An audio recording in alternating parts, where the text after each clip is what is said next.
Good morning students. हमारा जो topic चल रहा है वो है कार्य सरलीकरण यानी वर्क सिंप्लीफिकेशन। हमने कल बात की थी कि वर्क सिंप्लीफिकेशन होता क्या है यानी कार्य से सरलीकरण क्या होता है। फिर हमने इसमें कुछ डेफिनेशंस की थी यानी परिभाषाएं की थी, और इसमें फिर हमने बात की थी कि कौन कौन से मुख्य बिंदु होते हैं जिनके द्वारा क्या है इसमें कार्य सरलीकरण में जिनका योगदान होता है। तो उसमें हमने बात की थी कि जो मेन जो इसमें योगदान है वो 3 पॉइंट्स हैं उसके। एक सबसे पहले है कार्य करने की विधि यानी वर्क मेथड क्या है। दूसरा हमने बात की थी कि कार्य करने वाला व्यक्ति या फिर वर्कर, उस पर डिपेंड करता है कार्य सरलीकरण। और तीसरा जो था वो है कार्य क्षेत्र यानी वर्क एरिया कैसा है, कहाँ है, वो सारी चीज़ें क्या है डिपेंड करती हैं। तो हमने 2 पॉइंट्स कल कर लिए थे। जो पहला था हमारा वो था कार्य का मेथड और दूसरा था वर्कर यानी कार्य करने वाला व्यक्ति। तो आज हम इसमें से फिर हमने इसमें किया था कि कार्य करने वाले व्यक्ति के उसमें कुछ पॉइंट्स थे वो कैसे कैसे काम करता है। फिर आज हम करेंगे कार्य क्षेत्र यानी वर्क प्लेस। कार्य एवं कार्यकर्ता के साथ ही कार्य क्षेत्र में आवश्यक परिवर्तन एवं सुधार लाकर समय एवं शक्ति की क्या कर सकते हैं, बचत की जा सकती है। कार्य क्षेत्र व्यक्ति की सुविधा अनुसार होना चाहिए। जहाँ पर भी हम काम करते हैं वहाँ क्या है, हम क्या है अब जो व्यक्ति काम करने वाला है उसी की सुविधा के अनुसार क्या है वो हमारा जो वर्क एरिया है, कार्य करने का स्थान है, उसी के ऊपर डिपेंड करता है। जैसे कि क्या है कार्य करने की क्षेत्र की ऊंचाई है व्यक्ति की ऊंचाई के अनुसार होनी चाहिए। जैसे मैंने बात की थी कि जो किचन में स्लैब होती है या किचन की सेल्फ हैं वो किसके अकॉर्डिंग होती है, जो गृहिणी होती है, जो उस जगह पर काम करने वाला है, या कहीं पर भी चाहे घर की बात हो चाहे ऑफिस की बात हो या कहीं की भी बात हो। मान लो ऑफिस में भी बैठा है तो चेयर और टेबल उसी के प्रोपोर्शन में उसी की हाइट के अकॉर्डिंग होते हैं। अगर हाइट छोटी है तो जो फर्नीचर है वो छोटा होगा उसकी हाइट के अकॉर्डिंग, लंबा है तो उसके हाइट के अकॉर्डिंग वो चीज़ें लंबी होंगी, ऊंची होंगी। तो ऐसे ही क्या है जो काम करता है वो उस व्यक्ति की हाइट उसके वर्क एरिया के अनुसार होनी चाहिए, यानी जो वर्क एरिया है उसके हाइट के अनुसार हम स्थापित करते हैं। तो हम जैसे कि बात करते हैं कि मैंने जैसे कि एग्जाम्पल के लिए आपको बताया था कि किचन में जो स्लैब होती है, सेल्फ होती हैं, वो क्या है गृहिणी की हाइट के अकॉर्डिंग होती है। अगर सेल्फ ऊंची है, सेल्फ है या स्लैब है, खाना कुकिंग रेंज जो बोलते हैं, वहाँ ये चीज़ अगर ऊंची है, वर्कर की हाइट कम है, तो वो क्या होगी, उसको कार्य करने में क्या है समय अधिक लगेगा और कार्य करने में क्या है थकावट भी अधिक महसूस होगी और उसकी जो मांसपेशियां हैं उनमें क्या आ जाता है, खिंचाव आ जाता है। तो इसी प्रकार से क्या है जो काम करने वाला है उसे कार्य संपादन हेतु बहुत अधिक शारीरिक श्रम यानी झुकना, उठना, बैठना, मुड़ना, हिलना डुलना पड़ता है। तो क्या है उसको ज़्यादा क्या है शारीरिक श्रम ना करना पड़े। फिर हमने बात की थी काम में ली जाने वाली एक तरह की सामग्री एक ही जगह पर होनी चाहिए। मान लो हम जैसे चाय बनाते हैं तो हमारे चाय और चीनी, चाय पत्ती और चीनी क्या है वो एक ही जगह पर रखी होती है। ये नहीं है कि क्या चाय पत्ती अलग है चीनी अलग रखी हुई है, ऐसा नहीं। क्योंकि हमें पता है कि जब हम चाय बनाते हैं तो हमें वो दोनों चीज़ें एक जगह पर इकट्ठी होती हैं तो हमें वो क्या है काम करने में मुश्किल कम होती है। क्योंकि जैसे कि उसको उतारना है, वापस रखना है, तो ऑटोमेटिक जहाँ जो चीज़ें रखी होती है ऑटोमेटिक हाथ है हमारा वहीं चला जाता है। तो क्या है जो एक ही काम एक समय में एक काम की जो चीज़ें हैं वो वहाँ पर एक ही जगह पर होनी चाहिए, एक लय में होनी चाहिए। जैसे कि उदाहरण के लिए भोजन बनाने हेतु बर्तन व अन्य सामग्री रसोई घर में एक स्थान में उपलब्ध होनी चाहिए ताकि गृहिणी उसे क्या है सुगमतापूर्वक प्रयोग कर सके। जिस स्थान पर सामग्री रखी हो उसकी ऊंचाई भी गृहिणी की पहुंच के भीतर ही हो ताकि उसे उठने, रखने, उठाने में क्या है ज़्यादा शक्ति व्यय न हो सके। रसोई घर में बड़ा एवं भारी सामान नीचे के रैक या अलमारी में रखना चाहिए तथा हल्का एवं छोटा सामान है वो ऊपर वाली रैक में क्रमबद्ध तरीके से रखी रहनी चाहिए। और इसमें क्या है तथा उस पर सामग्री के अनुसार ही क्या है उस पर चिट लगी होनी चाहिए। अगर चिट लगी होती है तो क्या है हम उस काम को करते हैं तो क्या है हमें ज़्यादा दिक्कत नहीं होती। सामान को ढूंढने में दिक्कत नहीं होती। कई बार ऐसा होता है कि हमें अचानक बाहर जाना पड़ जाए, पीछे से किसी और को काम करना पड़ जाए, तो क्या है उसे भी वो दिक्कत ना हो। इसीलिए क्या है उन पर चिट वगैरह लगा देनी चाहिए कि इस डिब्बे में ये सामान है, इस डिब्बे में ये सामान है। फिर ऊपर से क्या है जहाँ तक संभव हो सके पारदर्शी डिब्बों को यानी ट्रांसपेरेंट डिब्बों को प्रयोग में लाना चाहिए, ताकि क्या है उसमें विजिबल हो, दिख जाए चीज़ें कि किस में क्या है। अगर हम स्टील के डिब्बे यूज़ कर लेते हैं, वो पारदर्शी नहीं है, उसमें दिखाई नहीं दे रहा है, तो क्या है चीज़ों को ढूंढने में क्या है बड़ी ही दिक्कत होती है, असुविधा होती है। घरेलू उपकरण एक जगह पर व्यवस्थित तरीके से क्या है जमा होना चाहिए, ताकि गृहिणी या कार्यकर्ता को कार्य करते समय अनावश्यक रूप से अधिक भागदौड़ नहीं करनी पड़े। अब इसमें क्या है जिन सामानों की आवश्यकता बार बार होती है हो तो उसे उचित ऊंचाई पर पंक्तिबद्ध तरीके से व्यवस्थित करके रखना चाहिए, ताकि आसानी से रखी एवं उठाई जा सके वो चीज़ें। फिर रसोई घर के प्लेटफार्म की जो ऊंचाई है वो कैसी होनी चाहिए, बहुत कम होती है, ऊंचाई कम होती है तो गृहिणी को झुककर खाना बनाना पड़ता है, जिसके कारण पीठ व कमर की जो मांसपेशियां उस पर क्या है अधिक दबाव पड़ जाता है। तो हमें क्या है उसकी क्या है इन चीज़ों का हमें ध्यान रखना चाहिए। अब क्या जिस उसमें क्या है परिणाम स्वरूप क्या होता है उसकी कमर व पीठ में दर्द होने की संभावना बढ़ जाती है और धीरे धीरे क्या है इसकी प्रॉब्लम आ ही जाती है। इसी तरह यदि प्लेटफॉर्म बहुत ऊंचा है तो काम करने के लिए उसे अपनी बाहों एवं कंधों को ऊंचा उठाना पड़ता है, जिससे कंधे एवं बाहों की पेशियों पर अधिक दबाव पड़ता है तथा इन अंगों में पीड़ा रहती है। अब देखो जैसे हम काम करते हैं, कोई भी काम करते तो हम एक दो बार करते तो हमें फील नहीं होता कोई, लेकिन आप कंटिन्यू उस काम को करते हो तो आपको थोड़े टाइम बाद में ही क्या है वो फील होने लग जाती है कि मुझे बार बार ऊपर उठना पड़ रहा है, तो मेरी पैरों के पंजों में दर्द हो रहा है, मेरी हाथ में दर्द हो रहा है, ऊपर उठने में मेरी कमर में हो रहा है। तो ये सारी प्रॉब्लम है वो धीरे धीरे स्टार्ट हो जाती है और फिर आगे जाकर क्या है वो बड़ी बीमारी का रूप धारण कर लेते हैं। तो ये चीज़ें क्या है हमें स्टार्टिंग से ही जब किचन का निर्माण होता है उस टाइम पर ध्यान रखना पड़ता है।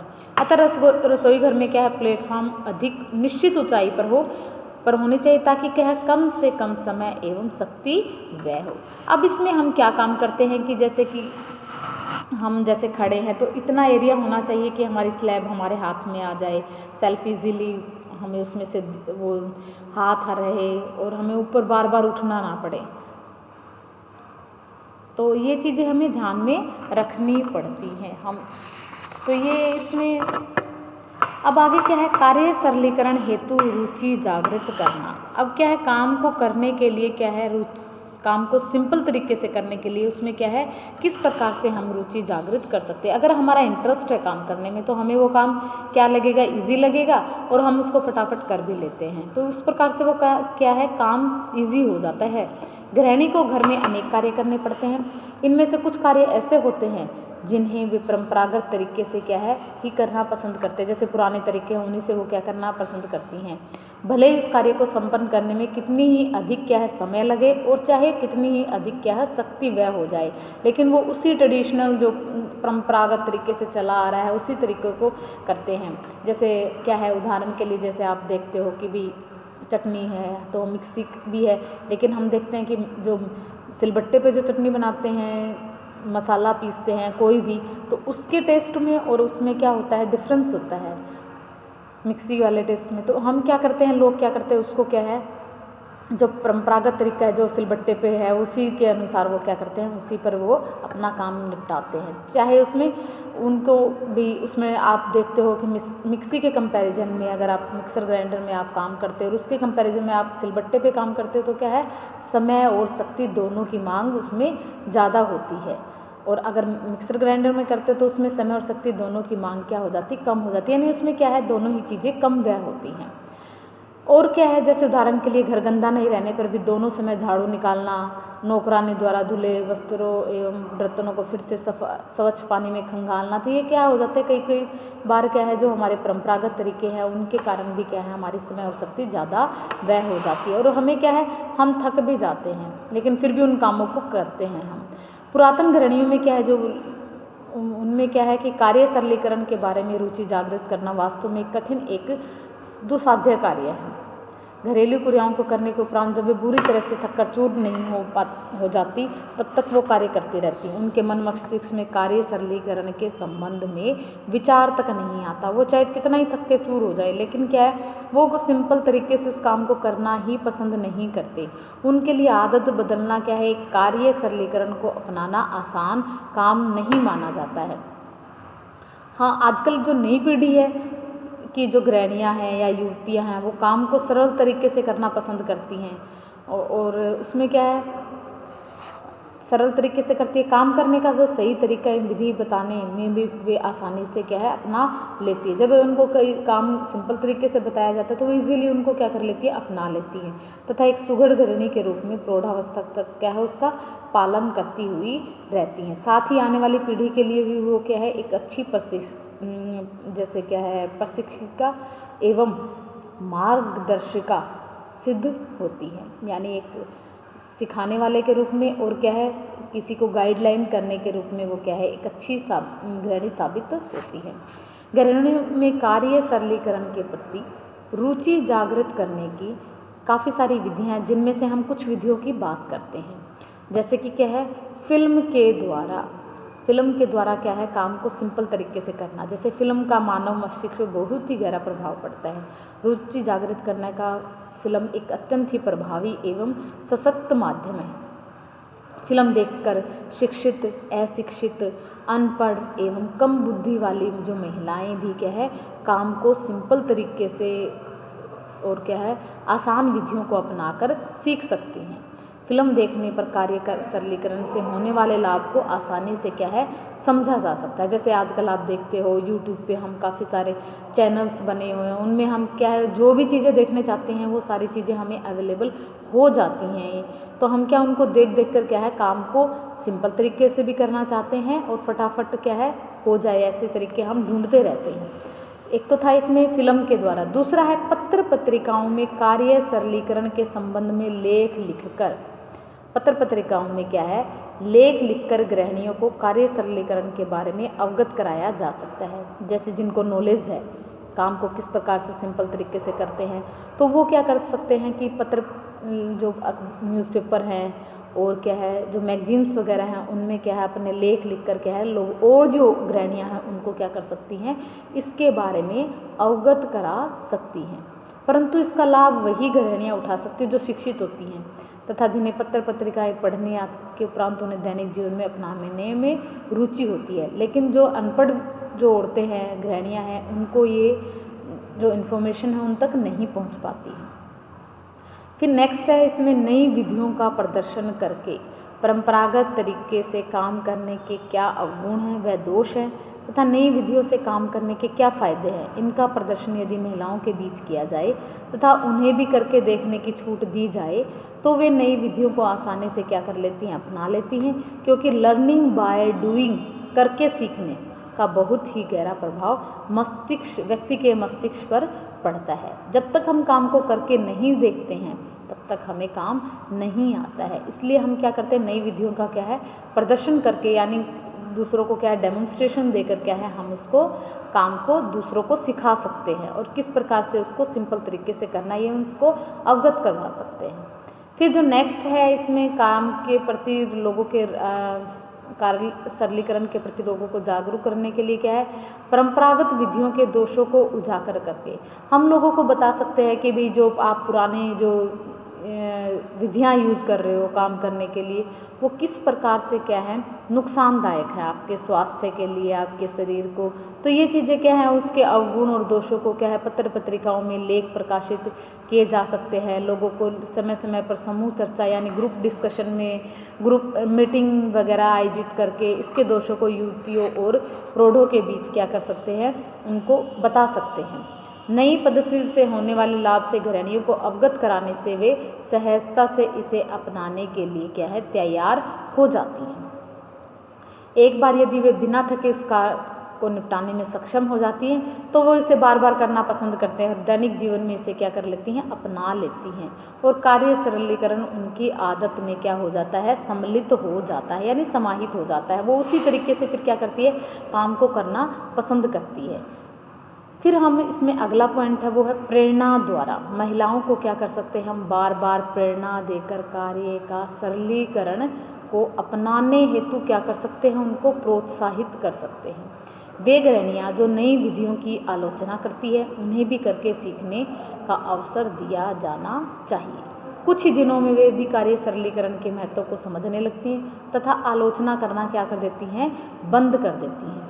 पुरानी जो विचारधाराओं वाली पुरातन गृहिणियों में कार्य सरलीकरण के प्रति रुचि जागृत करना कोई आसान काम नहीं है। जो पुराने पीढ़ियों की जो औरतें हैं उनको क्या है, अपने नए तरीक़ों को अपनाने के लिए प्रेरित करना बड़ा ही मुश्किल कार्य होता है। यह सच है कि नई पद्धति की टीका टिप्पणी होती है, परंतु उससे घबराना नहीं चाहिए, बल्कि नई पद्धति से होने वाले लाभ से गृहिणियों को क्या है, अवगत कराना चाहिए। जब उन्हें ऐसा लगने लगे कि नई पद्धति से उन्हें वास्तव में लाभ होगा, थकान कम होगी, तो वे उसे स्वतः ही अपनाने लगेंगी तथा उनके कार्य करने के ढंग में क्या आ जाएगा, परिवर्तन भी आ जाएगा।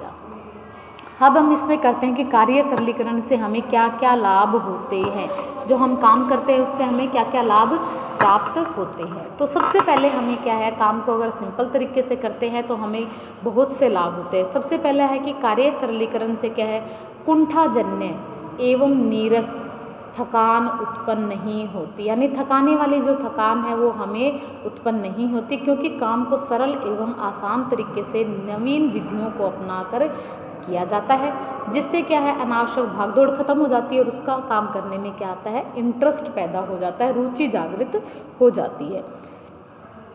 फिर हम दूसरी बात करते हैं, समय शक्ति बचत के उपकरण हैं उनका उपयोग कर शारीरिक थकान को कम किया जा सकता है। साथ ही साथ बचे हुए शक्ति और समय का सदुपयोग करके कोई अन्य कार्यों के संपादन में अपनी रुचि के कार्य करने में क्या है, उसको लगा सकते हैं। फिर हम बात करते हैं उससे और क्या लाभ होते हैं। काम को अगर सिंपल तरीके से करते हैं तो इसमें क्या है, दैनिक दिनचर्या के कार्यों में नवीन परिवर्तन लाकर क्या है, नए लक्ष्यों का निर्माण किया जा सकता है तथा परिवार के सदस्यों की अधिकतम आवश्यकताओं की क्या है, संतुष्टि की जा सकती है। कार्य करने में शारीरिक गति का मूल्यांकन कर गति एवं वेग में सुधार लाया जा सकता है। वे गृहिणियाँ जो अनावश्यक ही आदत में शुमार है उन्हें ख़त्म कर शारीरिक थकान को कम कर सकती हैं। जैसे औरतों को आदत होती है कि भी ज़्यादा टाइम लगाकर मेहनत वाला काम कर, तो वो क्या कर सकती हैं, जो इस प्रकार के कार्य हैं उनमें क्या है, एक ही गति से काम करती हैं, तो वो क्या है, अपनी जो उनकी थकान होती है वो कम होती है उस वजह से।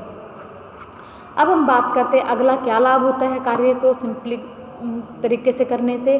गृहिणी के पास कब किस समय अधिक कार्यभार है, इसकी जानकारी प्राप्त करके कार्यभार को काफ़ी हद तक क्या कर सकते हैं, कम किया जा सकता है। अब जैसे कि मुझे पता है कि मुझे दोपहर में जाकर बहुत सारा काम है, तो मैं क्या कोशिश करूँगी कि जो पहले होने वाले कार्य हैं उनको पहले निपटा लूँगी, और पॉसिबल हो कि ये काम इवनिंग में कर सकती हूँ तो वो क्या है, मैं इवनिंग में कर लूँगी। तो उससे क्या है, जो एक टाइम पर जो एक वर्कलोड था, एक जिसको बोलते हैं कार्यभार बोलते हैं, वो एक समय पर नहीं हो पाएगा। उसको मैंने क्या कर दिया, समय में उसको डिवाइड करके क्या कर लिया, उस काम को मैंने आसान कर लिया।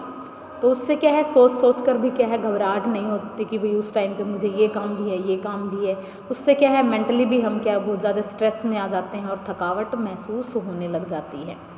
फिर हम इससे क्या लाभ होता है कि इसमें क्या है, लंबे समय तक एक ही प्रकार के काम एक ही तरीके से करने से उस काम को उसी तरह से संपन्न करने की क्या है, आदत बन जाती है, जिसके कारण क्या है, नीरस थकान उत्पन्न हो जाती है। काम करने की नई विधियों को अपनाने से क्या है, नीरस थकान से छुटकारा पाया जा सकता है। एक ही विधि से काम करते तो हम बार बार उस काम में करने में बोर हो जाते हैं। अगर हम उसको नए तरीके से करते तो हम क्या करते हैं, बड़े इंटरेस्ट लेके करते हैं, तो उससे क्या है, हमें थकान महसूस नहीं होती। और इससे क्या लाभ होता है, कार्य सरलीकरण से कार्य कुशलता एवं निपुणता में वृद्धि होती है। यदि काम करने की विधि में कोई कमी, दोष, त्रुटि रह जाती है तो काम करने में अधिक समय एवं शक्ति व्यय होती है। कार्य करते समय अनुचित शारीरिक मुद्रा स्थिति अपनाने से मांसपेशियों एवं हड्डियों पर अनावश्यक दबाव पड़ता है, जिसके कारण कमर, पीठ, जांघों व पैरों में क्या है, दर्द रहता है। कार्य मूल्यांकन द्वारा क्या है करके इसमें हम क्या कर सकते हैं, सुधार लाया जा सकता है। तो ये लाभ हो जाता है। फिर इसमें हमारा जो लास्ट है वो क्या है, कार्य सरलीकरण से कार्य क्षेत्र एवं संग्रहित क्षेत्र को व्यवस्थित किया जा सकता है तथा समय शक्ति की बचत की जा सकती है। अगर मुझे नॉलेज है कार्य सरलीकरण करने की तो मैं क्या कर सकती हूँ, अपना जो वर्क एरिया है उसको मैंने अभी आपको बताया था कि हमारी हाइट के अकॉर्डिंग रखते, तो क्या है उससे हमें क्या है काम करने में दिक्कत नहीं होती और थकावट महसूस नहीं होती।